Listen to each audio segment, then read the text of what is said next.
தமிழால் தரணிக்கெல்லாம் தொண்டு செய்து தமிழுக்கு பொருள் கண்டனான். உன் அருளுக்கு வழி தெரியாமல் அலைகின்றேன் ஐயா.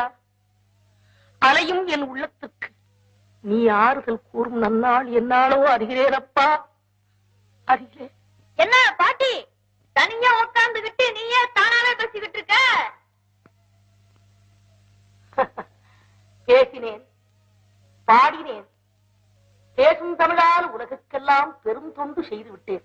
அடோ சாமி, தமிழால உலகத்துக்கெல்லாம் பெரும் தொண்டு செஞ்சிருக்கா? நீ ரொம்ப படிச்சிருக்கன்னு சொன்னு. பாலும் தேனும் பாகும் பருப்பும் இவை நாளையும் தந்து சங்கத்தமிழ் 3ஐயும் வாங்கியேனப்பா. வாங்கியதை குற்றமற கற்றேன், கற்றதையும் உற்ற இடத்தில் எடுத்து ஓதினேன். சரியா போச்சு. உன்ன போல இன்னொரு பாட்டி என்னதான் தெரிஞ்சுக்கிட்டாலும் உலகத்துல எவ்வளவுதான்